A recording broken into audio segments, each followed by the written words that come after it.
Tinfoil hat. If you want to check us out on all of our social media platforms, on Twitter at tinfoilhatcast, reddit.com/r/tinfoilhatshow, on Instagram at tinfoilhatpod, or allcomedyt-shirts.com. Email us at tinfoilhatpod@gmail.com. Welcome back to another episode of Tinfoil Hat. Tinfoil Hat. Tinfoil Hat. Come with me into the waters of conspiracy with Sam Tripoli. Sam Tripoli. Sam Tripoli. Sam Tripoli. Mr. Sam Tripoli. With my friend Ryan Davis. Hi, Ryan. We're like the doing first this gay couple of conspiracy theories. I think it's beautiful, man. Hold up there, partner. Say that again. It's some mystical, deep, dark realm crazy shit. Wake up, Aaron. There's reptile people everywhere. Hey, man, what's the truth there, dog? Oh, what the fuck are you guys even talking about? Are you ready to get your mind blown? Revolution will be podcasted. Yeah, the revolution will be podcasted. Thank you guys for tuning in to Tinfoil Hat. You know who we are. You know what we're here to do. I want to thank you all for helping us have some of our best numbers ever. We're consistently in the top 100. We get up to 50 on comedy. We've gone up to 40. I mean, it's all because you guys are spreading word and showing us some love. So without you guys, this is not possible. We appreciate your love and dedication, and we work hard to make you happy and part of the secret society. Guys, June 1st, we're almost a month away. Hey-o. June 1st, the big Tinfoil Hat Comedy Night at Cobb's in San Francisco. Tickets are selling. They're very happy. I'm so excited. Myself, Eddie Bravo, Off the Grid Ryan, and our good friend Trey Mala will be there. It is a night of comedy, conspiracy. We're going to do stand-up. Then we're going to do a panel. And then whoever brings the most people, bam, you get backstage smoke weed with our man Eddie Bravo for your own podcast. It's going to be exciting. I know people are buying tickets and offering to their friends to help sell it out. Whatever it takes, we appreciate your kindness. Yeah. And again, thank you for all the iTunes reviews. We love you. We got some new shirts coming out. Woo. I just dumped some awesome stuff on the Patreon. That's doing very well. So we're very happy with the support we get from you guys. And so let's get into our guest. I'm very excited to have this guy on. I think he's very important to what is going on in our country right now, around the world. He is part of this movement for truth. And, just like our good friend Jimmy Dore and other more popular people than our podcast are smeared and they're gone after because they're spitting that truth. And he is here. He is here from Redacted Tonight, one of my favorite shows on YouTube to watch. My good friend, Lee Camp, everybody. How are you, Lee? Thanks, guys, for having me. Thanks for the awesome intro. Lee, you have a big comedy. You're recording. Is this your second comedy special in Los Angeles? Well, if we're talking video, it's my second. I had a few albums before that, obviously, but second video special. And I'm filming it at El Rey with special guest Jimmy Dore. That's amazing. We will be there. What nights are those? May 18th and 19th, and there's some tickets left. People can check out at leecamp.com. And now your last one, did you put that out yourself? Did you just make it and put it out? Yeah, these have all just been on me. The last one was called We Are Nothing. That was filmed in New York This one I'm just doing myself as well. Do you have a name for it? I don't have a name for it. I got to come up with one. Maybe you can help me. Yeah, let's do this, dude. I love it. So what can they expect if they know you, they know your style of comedy? I think it's awesome. What can they what will you be covering? Because it's going to be interesting when you do a special, if you do a lot of timely stuff or like current events. Mm-hmm. Like I just shot my special at the Viper Room like 3 weeks ago. And nice. I have a reference to Hillary Clinton, and I already think it's somewhat fading in a weird way. Are you just afraid when she becomes reptilian overlord that she's going to hear about it? Yeah, possible. I'm definitely worried about this. My Melania Trump bit that should get some interesting feel. But what are you going to be talking about on the special?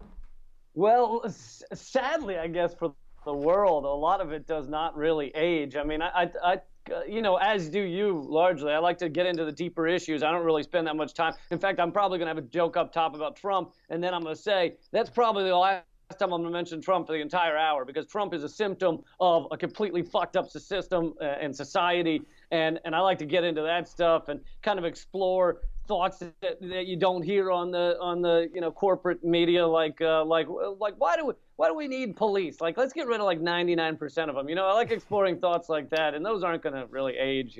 That's very interesting. Are you a libertarian? No, I'm actually not. I mean, I guess I don't really sign on to an ism or an Aryan. I get that. All, but I get that. A lot. I mean, here's the thing: is because the two-party system is such bullshit, and the two corporate parties agree on 90% of it. It's like libertarians probably have more in common with what I believe on the far left than like I have in common with corporate Democrats. So the two parties don't mean anything anymore. They just mean corporate. And so it's like, yeah, I share a lot of libertarian ideas, and then there's other areas where I think libertarians have their heads up their asses. Yeah, so, I couldn't agree more with that. I'm socially a libertarian. I am for what I call protections. They call it regulations. I call it for protections. I'm for protections in places I go somewhere. I want to make sure the food is healthy if I'm eating there, right. or where I go to work. It's a safe environment. They're not cutting costs like we see a lot in these a lot of times when these mines implode, right? And these workers down there implode. It's because they've deregulated it so much. There's really nothing protecting these guys going down there. And if it is what it is. It's like in Vegas, man. When they build a hotel, they basically put in their budget 3 or 4 deaths. They assume 3 or 4 people are going to die when they build that. It's just like, that's crazy to me. And those numbers used to be like crazy high. The Empire State Building, they lose like a guy a floor or whatever it was. But now we have more regulation. That's not really allowed to happen as much. But of course, you gut all that regulation out, and now everyone's dying and, black lung and all that shit. Yeah, it is crazy. It is crazy. So we're super excited about your special coming out, and I'm super excited you're on the show. You were on here before. I wanted to get into the Michelle Wolf. I know if you saw her at the press gala. Basically, she went there and she just dropped a couple hammers on some people. Feelings got hurt. And I'm for comedians going for it. So I will always be pro that. I love what she did. I think it should happen more. Okay? There seems to be a backlash. I'm not sure. You don't know today if it's an actual backlash or it's like this manufactured astroturfing going on to get us to fighting with each other.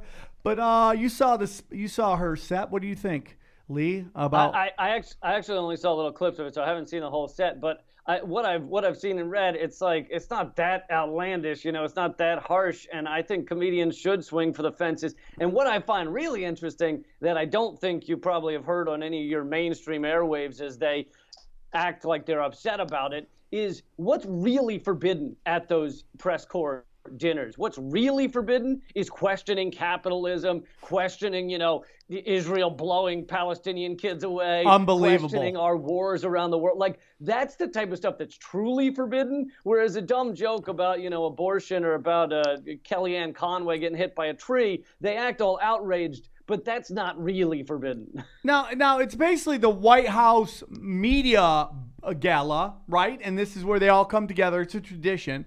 Well, it's press corps. It's the press corps. What's the difference? I just meant that the White House didn't even show up this time. Trump didn't even show up, so it's really it's just the press that creates this event, and the White House is invited. Right. Which is 100% accurate. But my point is that for everything you want to say about Trump, and I'll get into this, whether he's a good guy or bad guy, I think he's a bad guy, but not for the reasons the media tells you, okay? It's like other real reasons, not this dog shit, Russian collusion crap or this porn star going around.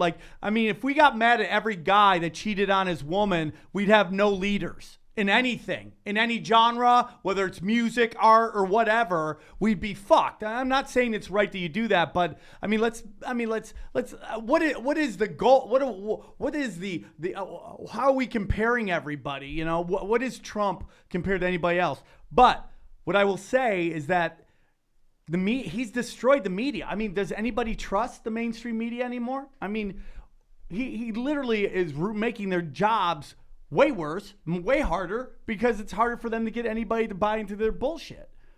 And you're saying that as a positive, right? Yeah, 100%. That's the one thing I like about Trump. I mean, I can find things in Obama. I can find things. I can't find anything in George Bush I like, or Reagan, or any of those guys, but I can find things in Obama that I was like, okay, he attempted to get rid of privatized prisons. Like, that to me is a really good thing. He attempted and didn't achieve it to get us all health care. There was a beginning step to that. Yes, it became a corporate thing that helped the insurance companies, you know, but I felt like it was an attempt. I can respect that. I can find things in Trump that I like. That I could be like, okay, this North Korea, South Korea peace agreement. That to me is amazing. Nobody covered it. Yeah. I agree with you in a lot of ways. I think that Trump, he's not part of the system. He's not part of the corporate system. Now, there's so much about him I hate. I hate that he doesn't give a fuck about the environment. I hate that he's put people in there that are willing to just, you know, destroy the last remnants of our fucking environment, you know, and our public schooling. And there's so many things I could sit here and list about how horrible he is. 100%. But what he's good at is he doesn't actually have the kind of same dogs in the race that the other corporate stooges have had. He doesn't care for the media, you know, the way they wanted to prop up the you know, corporate state media that the other guys have wanted to do. The Trans-Pacific Partnership, he pulled out of that, which no other candidate would have. I mean, well, Bernie might have, but you know, Hillary and the others would not have. And now he may jump back into that, but not because of his own decisions, but because he's got pressures from all around him saying, oh, you got to get back into the Trans-Pacific Partnership, which is a massive corporate giveaway. So he's a very interesting guy in that he's also racist on top of that, but he doesn't fit into what has kind of ruled our country for decades. I do believe that the viciousness of the attacks makes me think it's not the same thing. As, you know, when we see Barbara Bush's funeral, you see the Clintons, the Obamas, and the Bushes all kumbayaing together. And then you start realizing this is fucking theater, like pro wrestling, right? And they each played their role in this. Bill's like photobombing in that one photo. That's the best part. Look, we're humans. You know, you're like, get the fuck out of here, man. I'm here. You know, and they're all best friends. Yeah, BF. By the way, they're all swingers and cucks. They're all swingers and cucks. They all it's everything's eyes wide shut, and they all just bang each other, and they just hope nobody gets pregnant. That literally is what going on. Like, have you ever looked at like how many offsprings of famous people don't look like they're from those people? I mean, Aleister Crowley and Barbara Bush, and then we get into Clintons and whoever heard that, she looks like it's just there is something different. Now, the right is very upset because they're like, oh man, this was mean. They're going after they're going after what's her face, the press secretary, and that's mean. And if it was the other way around, people wouldn't put up with it. Well, to that I tell you that. What's his name? Larry Wilmore, right? Was that his name? He did a joke calling Obama his N-word, okay? And then did a joke about him. He's like Steph Curry in that they both bomb people from long distance, or they both drop bombs from long distance. And 2 days later, he was fired from his show. And that's real. Now, it's not. That's really light compared to what Wolf was doing, but there were ramifications for going after a president like that. Maybe his jokes weren't as good, or maybe he went after the military and war, and that's what they're like, that's a big no-no. But there were, you know, he did go after after Obama, so there were ramifications for this. Like, your thoughts on that? It was cruel. I don't know that he, because his show is, apparently he'd been fighting with Comedy Central about that show for a long time. Right. So I don't know that it was directly connected to that, but I hear what you're saying, that he definitely said things that got people upset. And actually, with the most famous press corps dinner speech, Colbert's, like, that bombed as well. That room fucking hated that speech because he was truly criticizing Bush in a deeper way than many people had seen. But what's interesting about that is, and I talked to producers. I was a friend with a producer of Colbert who saw him the day after that. And he said Colbert didn't understand that he was doing anything that wrong. He didn't think, oh man, I'm gonna fucking drop a turd in this place. He thought he was just doing what he was supposed to do, and it turned out that these guys are so thin-skinned in front of their face because they live in a bubble where they're never criticized or questioned, and they really couldn't handle it. It's really unbelievable. And then you got Dennis Miller losing his skull over Wolf and her jokes, going nuts. It's like, hey, dude. What do you think young Dennis Miller would think of old Dennis Miller? Yeah, baby. God. How many circles would he draw on pencil before? Yeah. I mean, that's all. That's how he made his name on Weekend Update, was shitting on the Power Elite, right? Am I wrong? But we're talking about him, right? And he was such a good and interesting comic back in like the 80s, and I used to love his early stuff, and then he just fucking swung to the right and said, and here's the worst part, it's like, all right, there are some good right-wing comics out there, but he said, I'm not going to criticize Bush because I like the guy, so I give him a pass. And it's like, you're not actually a political comedian if you just tell the ruling elite, hey, I'm giving you all a pass. Can you please tell me what is going on with this romanticizing of George Bush? Like I was watching, my girlfriend makes me watch Bill Maher occasionally. Like, I can't get out of this. I have to watch it. I have to pick between that or sleeping on the couch. These are my choices I make in my life. When my girlfriend loves, the left and the MSNBC, I have to pick my battles. And sometimes I have to watch these, the Real Time with Bill Maher. He had Jordan Peterson on, so I wanted to watch that. And just how he's like, the Bushes would never do what Trump's doing. I'm like, what are you talking about, man? As bad as Trump is, and I get he's a fucking shitbag. He has not lied to us to force us into wars, man. It's unbelievable. He didn't, as much as we want to say the Russians, blah, blah, blah, collusion, which isn't true, he didn't steal an election. Does anybody, not remember any of this? I agree with most of what you're saying. He does lie to you a lot, though. But hold on. There is politicians lying, and then there is going to the UN Council to fucking lie about weapons of mass destruction. Now I know. Listen, okay. Maybe I take that back. It is going on right now with Iran. Okay, point Lee Camp. I give out points on the show. I just gave you a fucking point. Okay. But I do agree with what you're saying. The fucking the new revisionist history of George W. Bush is fucking ridiculous, and I think it's because they will criticize the president.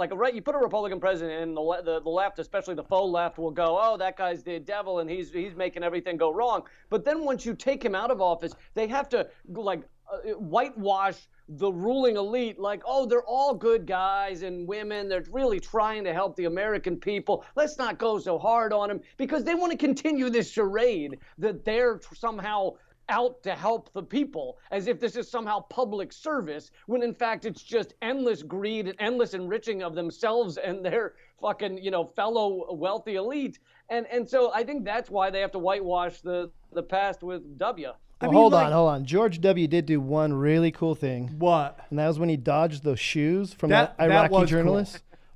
Fell in love for him with her. From the Matrix on it? If I'm down, I start thinking about my life, I just rewatch that thing. It's like a 40-second clip. It makes me so happy, dude. He was a ninja. He saw it coming and he smiled, and then he just barely neoed it. So, but would you say that Trump is leaps and bounds more evil than George Bush? I mean, has he reached George Bush level fucking war crimes? I mean, maybe I'm wrong.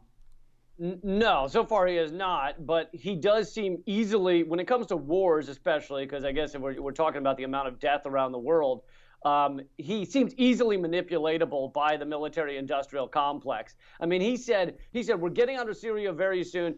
He then, 4 days later, tells the military, it was in the Washington Post, tells the military to plan withdrawal from Syria. Then 3 days after that, there's a chemical attack, that, oh my God, they're going to use chemicals and kill these kids. So then 2 days after that, or a day after, whatever, he bombed Syria. And now Mattis says in front of the Senate that we're staying in Syria and we're going to re-energize there. And so it's like, it just seems like he's very easily manipulated by the military-industrial complex to do whatever the fuck they want. Listen, I'm totally aware of the military, how it all works.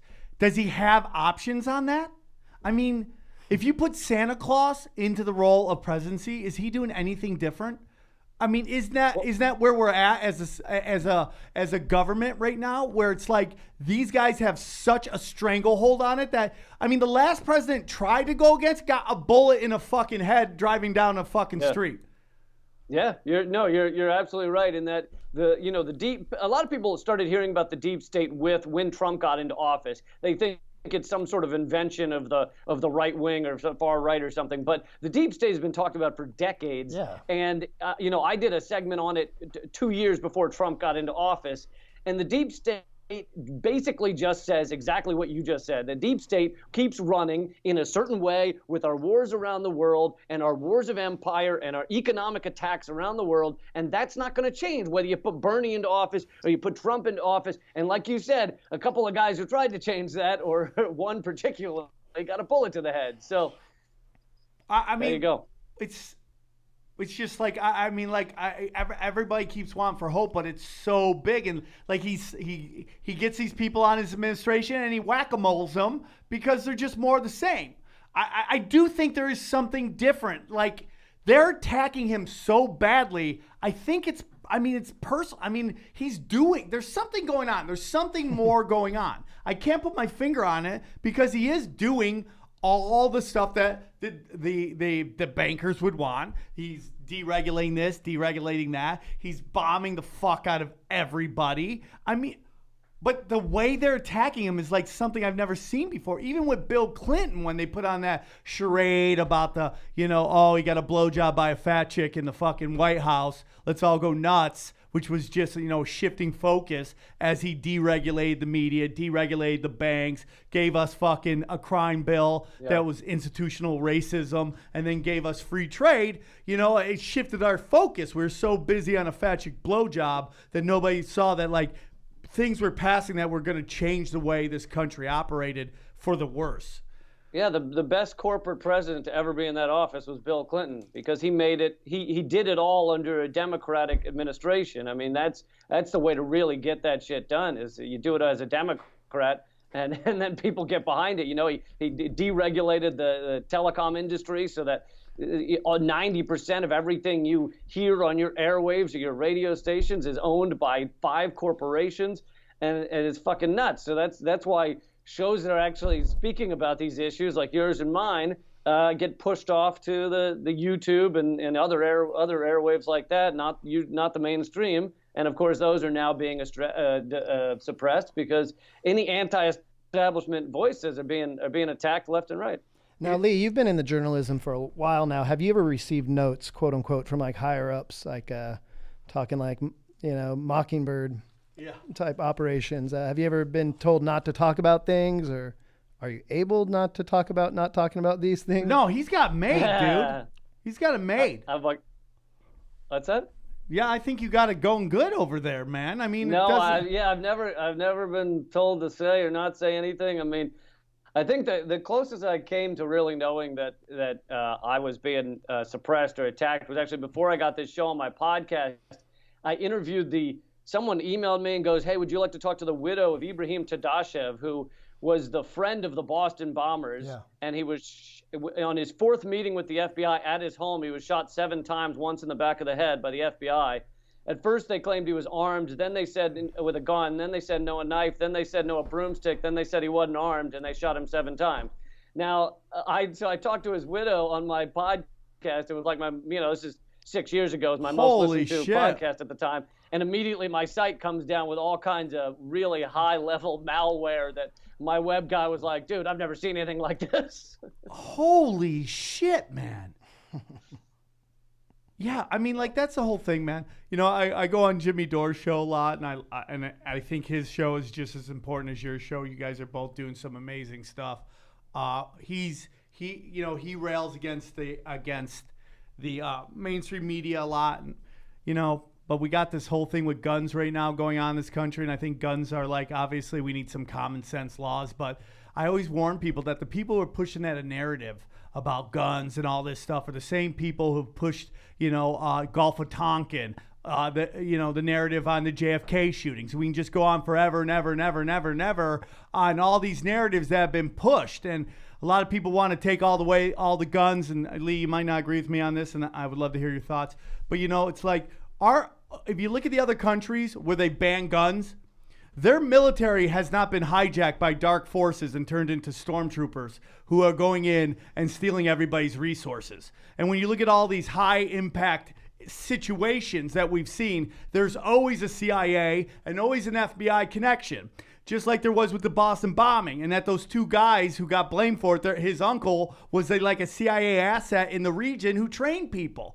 So, I mean, it's like a really crazy fucking thing going on in this country that it's just like we have this media, and I just want to get into your thoughts on where the media is right now on just they're not talking about Yemen. They're lying about Syria. I mean, what is going on? Especially MSNBC. It's just it's almost like Fox News is quiet now. They're just look at this crazy person over there. It's like you're the drunk at the party and everyone thinks you're weird until a crackhead shows up and everyone's like, fuck the drunk guy. Look at the crackhead, right? I guess to get into it, Lee, do you think he gassed him in Syria? I mean, simplest question. No, it would, as Rand Paul, a congressman, said on CNN, it would be the dumbest move Assad could ever make. He may be a tyrant, but he's not a fucking idiot. So he's about to win this thing. He's got the other side on the ropes, and the only thing he could do to get the U.S. fully back into it is gas his own people, only killing 40 people in the attack, which is what's claimed. And instead of traditional bombing, so it had to be a chemical attack. And of course, he does that right as Trump is saying, we're pulling people out, we're not going to be there long. Hey, military, start planning the withdrawal. So not only does it not make logical sense, but then you have major, well-respected journalists like Robert Fisk, John Pilger, the last chemical attack a year ago, Seymour Hersh, the most respected journalist in our fucking country, have done reporting on this issue and said, no, there's no chemical attack. On top of that, the U.S. bombs a so-called chemical factory that the OPCW had been to and said no chemicals were produced there. Bombing a chemical factory should harm people around it because plumes of chemicals come out. Guess what? Nobody around it was harmed. It's bullshit because they needed to, and that doesn't mean that the U.S. military created it, but it could easily be that the rebels faked an attack because they want to get the U.S. back into it. Well, they're on the bank. They're on the U.S.'s payroll. They're employees, man. Yeah, a lot of the rebels over there they're using our arms, they're using our money, and by the way, they're jihadist groups. We are allied with Al-Qaeda in that region, and that's how ridiculous this fucking charade is that they're trying to sell us. And you look at whenever John McCain shows up over there, a new chapter opens up of the ISIS. He's like the guy who brings Starbucks to every city. He shows up, there's a new Starbucks on the fucking corner. He's cutting a ribbon on the new franchise. Yeah, and it's just just very interesting. So do you think those are hoaxes? Do you think? Well, no, you do think people died? So that's a false flag. Well, yeah, a lot of things could be a false flag in terms of they're defined differently than they actually were. I believe there was absolutely a bombing there, and they've interviewed the child that's in that viral video. They've interviewed the father. They've interviewed the doctor, Robert Fisk, that British well-known war correspondent, interviewed the doctor that treated those people in the viral video, and the doctor said they were hurt and they were scared and they were hit by a bomb and they were suffering from dust inhalation because they live in tunnels some of the time so that they don't get hit by these bombs. And that's what he was treating them for. It just wasn't a chemical attack. It was a fucking bombing attack, which is horrific in and of itself. But the reason we don't make that a red line is because we're bombing people all over the goddamn world. We're in 7 countries we're not at war with. Yeah. Whenever I hear this, it's like, this is news at the Death Star. We're hearing about today in Andorra, a bunch of Ewoks got gassed. We're in countries that I didn't even know existed.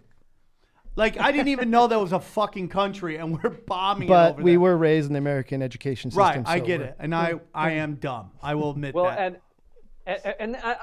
to me, that shows how in bed these like systems are with each other. The fact that constitutionally, Congress is supposed to decide who we're at war with and who we're allowed to bomb. That's supposed to be their job. We have not declared war against any of these things. They're going under the authorization of military force from 2001 that had to do with Al Qaeda, where now we're allied with Al Qaeda in the region. And so it doesn't make any sense. Terrorist groups that didn't exist in 2001, we're using that justification to bomb. And now Congress just put forward a new AUMF under Tim Kaine and Corker, and Tim Kaine's a fucking Democrat. Fuck and him. that is going to codify, it's going to put into the law the illegality that Trump's administration and the military are right now doing. So it basically gives Trump more war powers. And they only get excited when he bombs. But then you have, I saw your piece on Rachel Maddow and how she's like crying.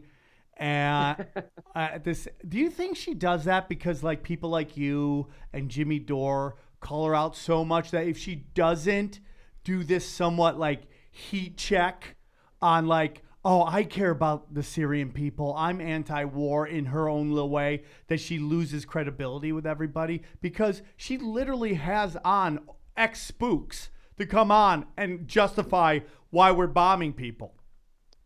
Yeah, I did another segment about how many fucking former CIA, former FBI are on these channels, MSNBC, CNN, Fox News. They're all generals. And it's like, look, and furthermore, they don't even reveal, it's like they may reveal it's a former CIA head, but they never reveal, oh, this guy's on the board of General Dynamics. He actually gets paid to lobby for the weapons contractors that make money when we go to war. And here he is on your television screen telling you we have to be at war. Wow, that doesn't sound like a conflict of interest at all. And I mean, it's sick. And Rachel Maddow has just become this like force of conspiracy theories. Let's call it what it is, conspiracy theories of like, oh, the Russians have, look how many Russians were at Davos and they're meeting with these people and met with these people. Meanwhile, they have the nerve to like call people that actually question whether there's whether we're getting the truth from the military. We're the conspiracy theorists. Meanwhile, they're coming up with all kinds of crackpot stuff. The DNC just put forward a lawsuit, alleging that What the WikiLeaks fuck was Trump that? and Russia through the election. Okay, I want to get into WikiLeaks in 2 seconds. After 9/11, we're going in Iraq, we're going in Afghanistan. Fox News was a crazy channel, and now it's MSNBC, and they got people like, what's her name, Joy Reid? Is that her name, Joy Reid? Yeah. Like, this woman is tweeting stuff. I'm like, who are you, man? Like, how do you sleep at night? Is there any soul left there? She tweets something about how, like, you could say whatever you want about George Bush, but at least he's not supporting all neo-Nazis in America. I'm like, the Bushes worked with real Nazis. Like, they're not, those weren't neos. Those Yeah. are straight up old guard Nazis. Yeah. I mean, as if our wars aren't white supremacist in nature. The fact that we are obliterating people around the world as long as they're not white, you're telling me that doesn't count as white supremacy wars? Like, it is unbelievable to me. And then, so they go back to her through her websites and stuff, because that's what you do, man. Like, if you get on the radar, they go through your shit, and they say, I can't wait. If I ever hit on anything, I'm fucked. But I don't care. Not me. That's why I leave everything out there. I'm like, here, this is me. I'm a fucking crazy person, and when I make it, they'll be like, okay, the crazy guy make it. You can't really do anything. Yeah, Sam, they're just gonna play your comedy special Yeah. on loop. There we go. Yeah, I talk a lot of crazy shit in that. But fuck, I forgot what I was talking about. So they go back to her website and they find some homophobic remarks. And she goes, the Russians hacked into my website and put that there. Like, What was it? And Do you then remember? it was, she just racking gays. She was just laying into the gays. So she's stealing from your material, dude. You need to. I never rat gays, dude. I love gays. I'm a fucking weirdo. I want everyone to be able to get weird. You know, I can't judge anybody. I'm into some weird ass shit, dog. I want with consenting adults, get weird. I'll never judge anybody on that. But she said some, slurs. She's the first person to call anybody on any kind of slur. So and now she's using this Russian thing. And is anybody buying it? I just don't think anyone's buying it. But it's weird that they think that's an option. And what's amazing is she actually admitted to the earlier ones like 2 months ago where those came out, and she said, "Oh yeah, I used to hate gays, but now I've reformed or whatever." Then they came out with harsher ones this week or last week, and now she says, "Oh no, those though are Russian hackers." It's like the boogeyman. It's like they basically just have a guy that can the Russians they got nothing else to do. They go put homophobic blogs on Joy. 10 years ago. It's like, and does anyone buy this? They're using it exactly like McCarthyism back from the 1950s. And what's amazing is all these faux liberals, like Rachel Maddow, used to point to McCarthyism. And they used to say George Bush and his administration are being McCarthyist, or, the Republicans are being McCarthyist. And that was a sick time in our past. And we should never be like that again. And now they're the ones doing it. Now they're just feeding into the McCarthyist bug as if we didn't go through this chapter of history already. Yeah, it's unbelievable. There's such conformity. I think the check gets so big that they lose themselves. And they're like, they're doing this thing, they're working their way up, and then the check gets so big, and then it's like, dance, monkey, you got to dance. Come on, Rachel. It's like dance. when you owe a bunch of money to a drug dealer, and you're just like, oh boy, it's going to eventually, I'm going to have to do something. You just here. get hooked on that lifestyle, and then you do anything to keep that lifestyle going, including pushing narratives that aren't real. And, you see somebody like Ellen, who is the notoriously not a nice person now, and you watch her and she's dancing with George Bush. That shit eats your soul up, man. It eats your soul up. Yeah, it does. And you start treating people like shit, man, because you're doing something that inside you isn't right. All right, no pun intended. Can I redact what I said about George W? What? He's not that cool. Now that he's dancing with Ellen? Yeah. I mean, like, how do you do that? How do you do? I mean, like, we all know it's so amazing. And I feel like that's what shows you this is all. It's all a show for a lot of the media elite, the political elite. Like the fact that they get into the same room and they shake hands and they say, "Hey, isn't that funny what happened the other day?" If I were in the room with any of these people, I just feel fucking sick to my stomach. It's like you have murdered hundreds of thousands, or you promoted a war and manufactured consent of American people. I don't want to shake your hand and be your friend. I don't. And now, and the way they cover this, like you notice that they kind of cover us pushing the same narrative on Iran with the weapons and they kind of cover it.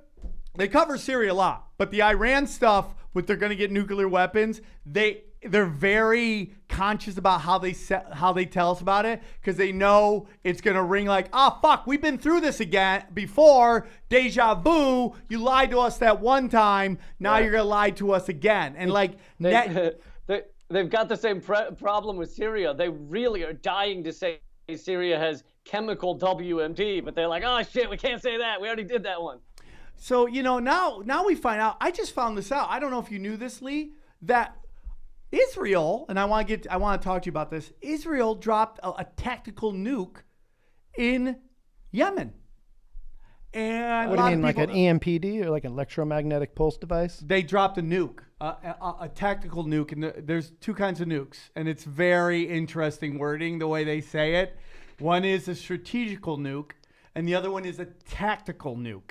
And the tactical nuke, and it all depends on how it's delivered, okay? And a tactical nuke is a smaller, more precise nuke.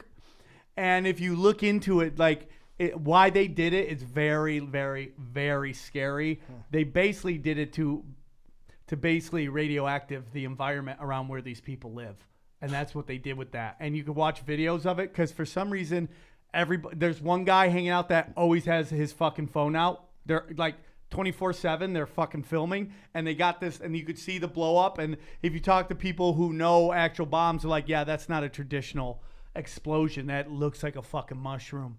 And now we got, Netanyahu talking about Israel, about Iran getting nuclear weapons, and it kind of is kind of sad that, when you find out that they dropped bombs on actual people. So I don't know about the Israel and Yemen thing. I'd have to read up on it. But I will say this. First of all, one of the most censored stories from a couple of years ago, which was in Project Censored, was that the U.S. military was using depleted uranium rounds in Iraq. And what that does is exactly what you're saying. It makes the whole area basically lightly radioactive. So the people, get cancer, they die off, the plants can't grow. It kind of destroys the region. And so it's been one of the top censored stories that we use depleted uranium in Iraq, which is really fucking sick. And then the other thing I was going to say about Israel is I had Ray McGovern. He's a 27-year CIA veteran on my show. He used to brief the president. He's had a turnaround, and he's become an activist, and he's fought against all these wars since even before Iraq. He was trying to tell George W. Bush that the intelligence on Iraq was bullshit.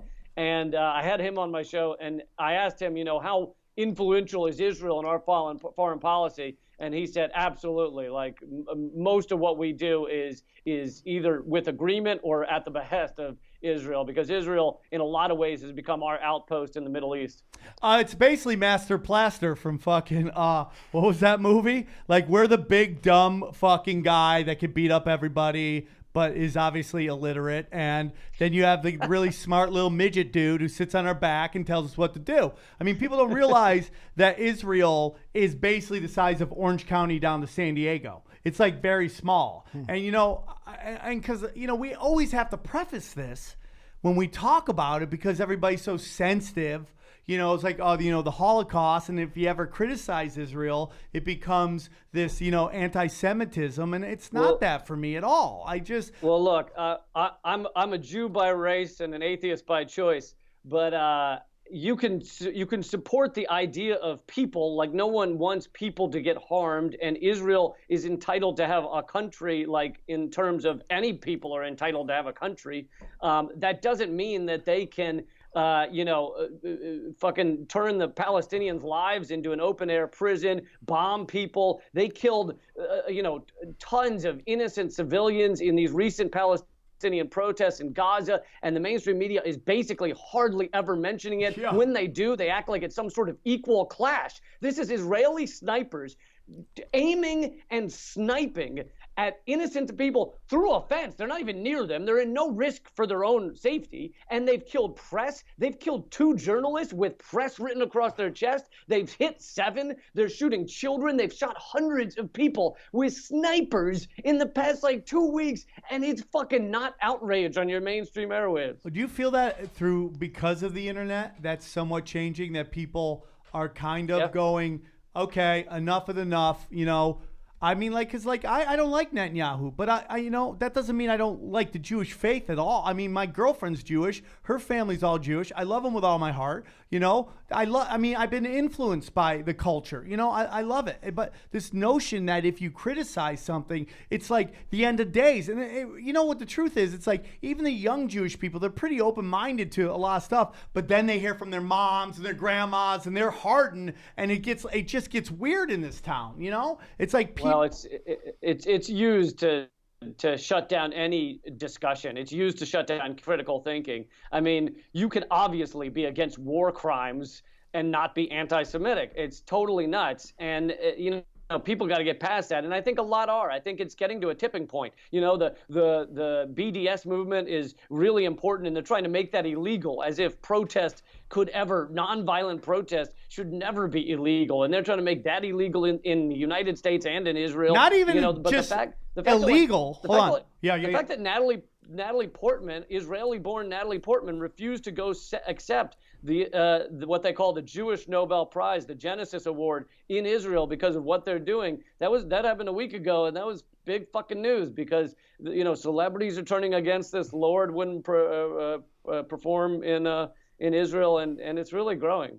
Yeah, and It is crazy, dude. It almost seems like the most Jewish thing you can do in Hollywood is be anti-Jewish, right? No, Ari Shafir, he's like, well, at least in yeah, comedy but world. he's very, he puts on a show, and it is what it is. I mean, like, dude, I don't like Dick Cheney. Doesn't mean I don't like America. You know, I what like I'm that saying? Sarah Silverman's been speaking out. It's been very fascinating. I found that very because her family is very high up in the Israeli military. Her father's very high up. So, I mean, that's very ballsy of her to do that. I mean, she put, like, her Twitter where she's from is Palestine. It's like, why do we have to bring pain to everybody? I just don't know. I mean, maybe I'm naive that the war was meant to defend yourself, but it just seems like war's now just to, like, I don't know, man. It just seems like our military is in our defense. It's our offense now. Yeah, Lee, you're so entrenched in all this. How do you reset? Like, what's an off day for you, man? Like, do you meditate? How do you cleanse yourself of all this political fucking poison? Whiskey and laughing, I guess. So whiskey and good hanging out. I want to get into WikiLeaks because all we hear from the press is like, if you look at like if an athlete or a celebrity talks to the press wrong, that universally the press moves like one and they all condemn it. Yet there's been no condemning of what is going on with WikiLeaks. What is what they're doing to Julian Assange is unbelievable. I mean, the crimes that he was accused of, they've been dropped. So technically he has no crimes. He has nothing, no charges. Yet he cannot leave this place, and they won't even let him get internet or hang out with Pamela Anderson. So I think that it's totally disgusting. All the charges have been dropped by Sweden. And the only charge remaining against him is skipping out on his bail when Britain was, chasing him around. So they're using that to like basically continue to hold him. And he knows if he steps foot outside that embassy in London, they're going to arrest him and likely ship him to the United States, where he'd likely be tried for God knows what, espionage for fuck's sake or something. And he realizes that. And now they've taken away his internet, so he's basically incommunicado. It's completely illegal. The UN's called it illegal. And on top of that, the crimes from Sweden, the leaked emails have come out showing that Sweden wanted to drop those charges because they were nothing 4 years ago, and Britain pressured them to keep those charges up for another 4 years. So it's been a show since the beginning. But here's why, and it took me a while to really come to terms with this or really understand it all. Here's why Julian Assange is one of the most threatening fucking figures to our ruling elite and the powers that be, is because if you look at every time they've been seriously the fucking grasp, the corporate grasp on our society and our empire has been even slightly threatened, it all goes back to WikiLeaks. If you look at the emails that have come back on the DNC and Podesta and Hillary Clinton, if you look at Occupy was actually spawned by emails that came out which helped spawn the Arab Spring, which then sprung into Occupy. Occupy was incredibly threatening to what our system stands for and the unfettered capitalist structure. And so you look at these things, and it's like time after time where they have been, holy shit, we're in trouble. It goes back to WikiLeaks. So he is one of the most threatening figures to our current, unfettered corporate structure. Have you, since you mentioned Occupy, and it's so funny that we almost forget that even happened, have you ever heard the idea that Occupy originated from a magazine, a publication out of Canada called Adbusters? Yeah, I know a lot about the history of Occupy. Adbusters did not originate it, but they're probably pretty responsible for it growing because I was asked, I was not part of any planning, but I was asked to do a video in support of Move Your Money Out and Occupy Wall Street, and this was in June before Occupy started, so June 14th. And I did that video, and it didn't, they got some people to move their money. It was a small thing, not much happened. Then the organizing people that I had nothing to do with then got bigger people to sign on, and one of those was Adbusters to promote it. Then September 17th came around. I was there the first night in New York, but it probably would have not gotten off the ground the way it did without Adbusters helping to promote it. Yeah. Fascinating. And how Anderson Cooper, who will fly to any region of the country, any region of the world, if a dictator farts in the wind, he'll go there to cover it, but he won't go 3 blocks down the street to where Occupy Wall Street's going on. I know. Dude, the amount of effort they have to give to not cover every protest that goes on in America. Right now, there are people living in trees to try and stop pipeline companies from ripping up their own fucking yards. That's going on right now. And our mainstream media, you would never know that all that shit's going down right now. There are protests across this country of people trying to stand up for their own rights, their own yards, their own clean water, and none of it's being covered. And now we got some situations with YouTube, Facebook, Twitter. I mean, it seems like the censorship is coming. You know, I don't know. You're not really conspiracy theorists. We're full-on conspiracy theorists, not Rachel Maddow's conspiracies, which is lies. But like we're into what we call spiritual skepticism here, and of the official narrative. And you know, we've been hearing about from this Q Anonymous for a while about Twitter and Facebook, and then all that stuff really started happening. I don't know if you've seen the Facebook commercials going on, telling you about how we're going to protect you from people getting your data. You gave them the data. What are you talking about? It's like Kobe Bryant telling his girl, baby, I'm going to stop people from cheating on people. You did the cheating. What are you talking about?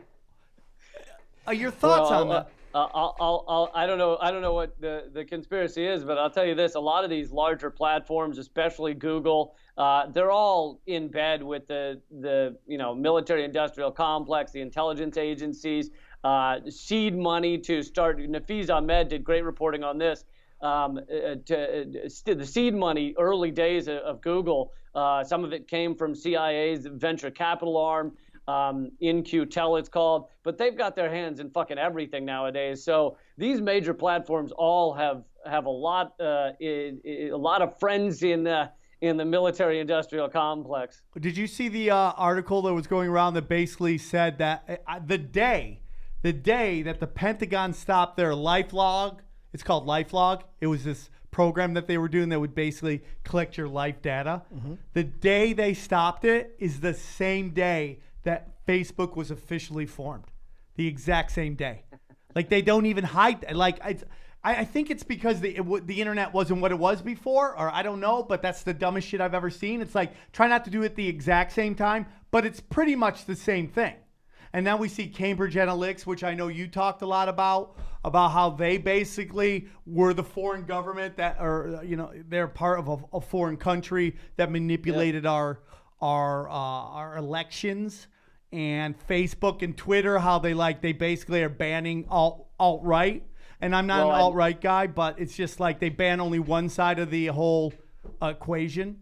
It's interesting. Well, it's amazing to see like lefties act like, oh, well, if they ban Alex Jones, that's just a wonderful thing. You don't think that's ever going to fucking come home to where you are? You think that's just going to be Alex Jones? Like not long after they were starting to ban Alex Jones and things like that, that last week there was a CNN article that talked about neo-Nazis and pedophiles on YouTube and grouped in the Jimmy Dore show into that article. Oh my God, dude. You know, they were like leftists who believe in conspiracy hoax, like the Syrian chemical attack wasn't real, like the Jimmy Dore show. They also have YouTube advertising. So they're grouping it all together and they're using it to suppress all anti-establishment voices. And I think what's going to happen is you're going to see an increased movement towards these decentralized platforms. I've started getting active on Steemit, which is one a lot of people are using. Yep. And it's going to take time to build those. I'm not acting like those are an answer tomorrow. I'm going to still be on Facebook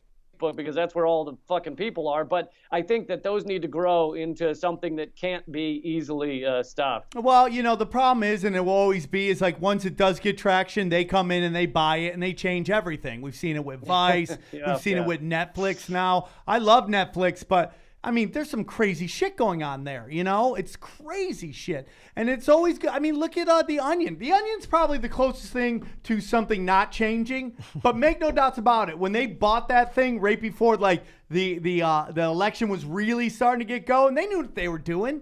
They bought it so that they didn't rip Hillary a new asshole. And like $1 billion to these people means nothing. And it's my theory. The same owners of Univision bought The Onion. Yeah. Who is owned by who? Universal. And then when you go to the highest level, and I want to kind of get into something because you were talking about centralized banks. I mean, if you really get into everything, There's about 8 families in this country that own everything. They own all the biggest parts of everything. They own all the federal banks. They own all the federal banks. And then this woman did this whole study and she broke it down. And it's like they own giant chunks of every single Fortune 500 company. Now, if you think about that, right, that includes every network and movie studio, right? So then you think if they own all the fucking people who are all the Fortune 500 companies, who's advertising on television? You know, they own the station, they own the advertisers. It's all fucking a shell game that's going on. And that's why ratings don't matter, in my opinion. They act like if it gets really bad, they get rid of somebody. But then they keep this person on who's got horrible ratings on forever and ever and ever. Because to me, that's why they call it programming. Because they're programming you. And they're more, like if they cared about MTV, they would fucking change the programming. But they really don't. They want MTV to say what they want you to say.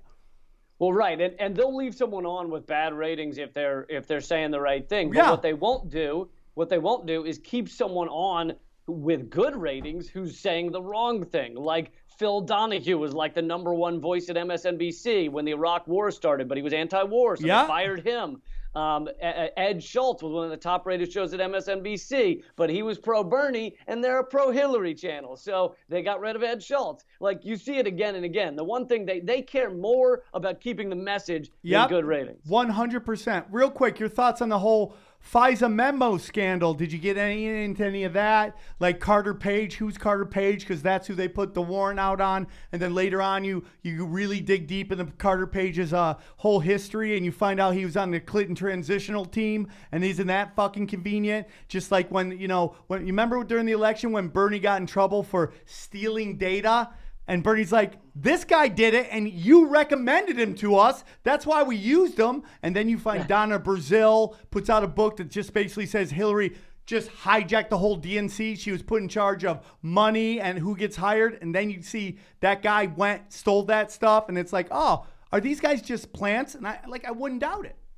Yeah, Donna Brazil straight up admitted in her book that she wouldn't admit to straight up rigging, but she admitted to financially rigging the election. They financially rigged the primaries. And we know they rigged the primaries, but they won't cop to that. But you've got the former head of the DNC saying, hey, the primaries were financially rigged. Now in court, in these court cases, the DNC has come forward and said, hey, we're not obligated to not rig the primaries. They're like, we could do whatever the fuck we want. They literally in court said we can pick the candidate however we want. The election is a show. Like, it's like you can't make this stuff up, but of course those stories aren't allowed to be covered on the mainstream media. Yeah, it's unbelievable to me. It's unbelievable. Now this is because we got to wrap up and come. We were driving over. Real quick, have you heard about the gold exodus that's been happening in America? Have you heard about this, Lee? So check it out. I have not, but you go ahead. So on April 19th, just passed, right? The Turkish government made a decision to remove all its gold reserves from the U.S. federal system. That's 220 tons, estimated at $25 billion. All right. This isn't the first country to do this. All right. Back in 2012, Venezuela took out all their gold. 2014, the Netherlands took out 122 tons. 2017, Germany brought home 300 metric tons. And I mean, took 4 years, right? It took 4 years to get that 300 back. Holy shit. All right. What's crazy about this, the gold's homecoming for Turkey is partly prompted by the U.S. threats to impose sanctions if Turkey goes through and sign the deal with the purchase of Russians' S-400 missile defense systems. So we're like, you better not build that. They're like, well, we're going to take our gold out. Like, go home. Yeah, it's crazy, dude. So this is the idea.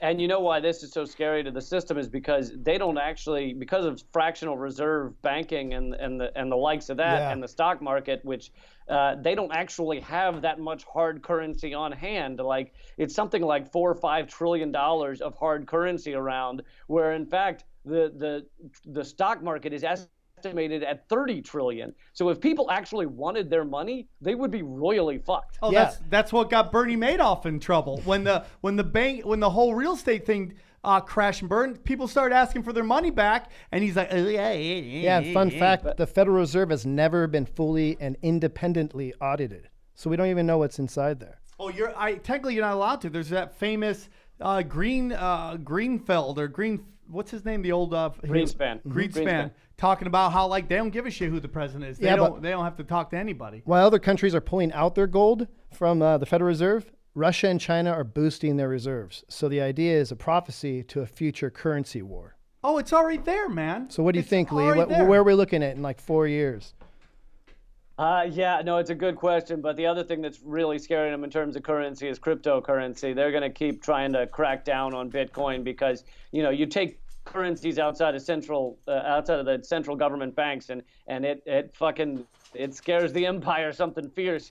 And this kind of factors into what we're talking about on this upcoming Redacted tonight. I've already started writing it. I'm going to cover how Wall Street is a Ponzi scheme. And I know that a lot of people just go, oh, yeah, it's kind of a Ponzi scheme. Like, no, it's the exact definition of a Ponzi scheme. Because, like, for example, Tesla has lost, if you look at headlines, Tesla has lost billions of dollars, something like $4 or $5 billion in the past 7 years, okay? But their stock has gone from $20 to $380 or something. So how is it where is that money coming from if they're losing money? Yeah. Well, it's because the only way you get that money is by new investors coming in. Yeah. And if new investors stop coming in, it all fucking collapses. I mean, dude, look at Snapchat. I mean, Snapchat has not made any money, but it just keeps going. And then you start thinking, oh, if the FBI was or the CIA was behind the Facebook, what about Snapchat? What a great way to get everybody's facial recognition by having everybody do dog faces all the time. So they have nothing but hot chick face recognition in their systems right now. And the Pokemon Go app was created by In-Q-Tel, that CIA venture capitalist arm. So what a good way to find out everything people are doing in every location if they're using Pokemon Go. Oh, dude, they also control Pornhub. I'm fucked.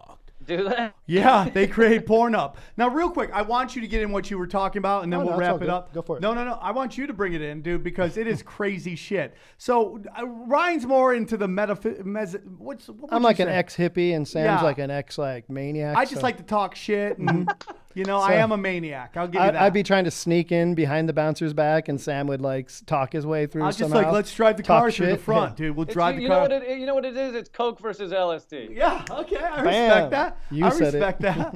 I'm cool with that for sure. But you brought up some interesting stuff about the UN, and I'd love for Lee to hear it before we take off. Yeah, the whole idea is public-private partnerships in the UN. So for us conspiracy theorists, that's the UN is owning private land within America so that land isn't even American soil.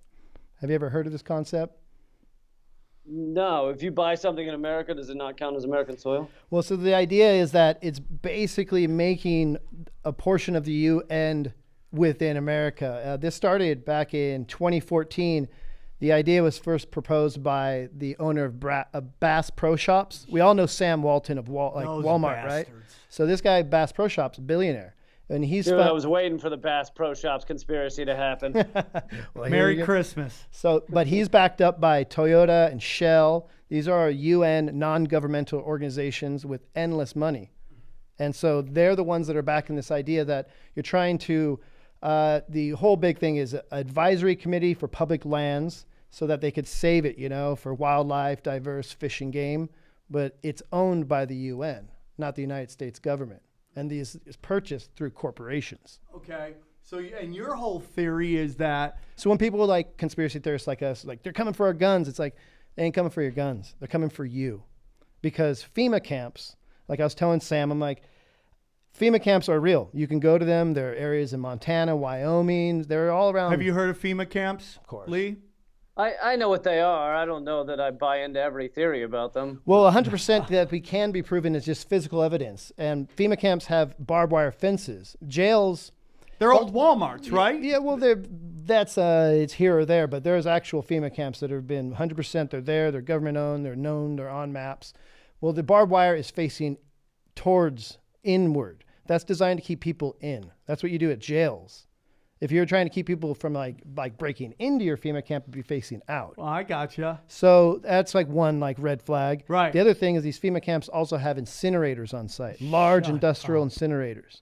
The idea is if we broke out in some sort of plague, say like the Spanish flu Yeah. killed 50 million You in mean a whatever year. Bill Gates is talking about right now? Yeah, so that's where I'm leading us down the road, Lee. What is your idea about people that fear that the UN and that they're coming for us? I mean, we saw Alex. I know Alex Jones is a crazy person, but a broken clock is right twice a day. And he put out these. There's pictures you can find them of giant UN trucks everywhere. And it's just crazy shit, dude. But then you think we have camps all over the world. Why wouldn't anybody come and put camps in our fucking country? Yeah, it's not often you get. I don't know. So here's my take is I'm not really worried about that stuff because I feel like we live under what political philosopher Sheldon Wolin called inverted totalitarianism. It's ruled by the anonymous corporate state, and we're already in the jails. We're in the jails of like a corporate system that has most people. I mean, I'm lucky enough to do like what I love with my life, but whatever it is, 60% of America is doing things they fucking hate all day, every day. We're already slaves, most of us. Like, it's to me, that's the fucking system. It's not like we have some sort of awesome freedom and they're going to take it away. It's more like, how do we get to a world where we have more freedom to actually do what we want with our lives, as opposed to the system now where so many people fucking slave all day, every day, doing shit they hate. Now, do you think that the reason that, we're bombing everybody, and then you got to go, how come nobody hits us? And I know we have this really huge military, but is it because we're the purchasing power of the world and nobody wants to fuck with that? Because if you fucking hit us, I mean, look at 9/11 where like George Bush had to go, hey man, just go outside, go shopping, do some shopping, man. We need you to go buy shit. Shit's crumbling. Okay, go buy shit. Like if they hit us, does that ruin the kind of the world market we have where we purchase everything? We never. Well, we are. I mean, I think why you're seeing the bombing and everything right now, it seems to be increasing, is because we've been the world's bank and economic engine for a while now, but it's crumbling. It's, it can't sustain for multiple reasons. One we haven't really talked about is the environment's collapsing. You can't possibly sustain this level of consumerism and endless buying and exploiting with the resources we have. So when our buying power, our petrodollar and everything gets questioned, such as, you were talking about the opening I did on Redacted tonight, and I know you've talked about it yourself. It's like when our dollar is questioned, we have to go in there and knock down those societies that are questioning our dollar. Libya, Syria, Iraq. It's just again and again. It's why we hate North Korea. They also have had a communist structure. And so it's like we've got to keep doing that to try and entrench and continue to hold this like kind of crumbling empire. And it's really disgusting because the number of lives that are just thrown in the fucking churned up in the machine to be able to sustain this thing is nuts. Did you see Wolf Blitzer when he was interviewing Paul? And he's like, oh, so you're against it bombing in Yemen? that could cost jobs. Yeah. Unfucking believable. Crazy. Unbelievable. Lee Camp, you're a fucking star. I love having you on the show. It's a pleasure to watch you work. One more time, can you push your dates out here and where they can get tickets if you're not sold out yet? Hey, man, thank you so much. This was a lot of fun. I'm taping May 18th and 19th in Los Angeles. The special guest is Jimmy Dore, and you can get those tickets at leecamp.com/schedule or redactedtour.com. You can check out my show, Redacted Tonight, on YouTube, youtube.com/redacted tonight. And I have a new podcast called Common Censored, where we try and talk about all these same issues. So. Well, I love it, man. You're doing the Lord's work, my friend. As always, it's a pleasure to talk to you. Thanks for coming on, and keep fighting a good fight, my friend. Keep fighting. Take care, everybody. That was Lee Camp, everybody. That's our show. What another fun show. And we will see you again in a few. Thank you for your support. Give us those 5 stars, homeboy. Give us those 5 stars.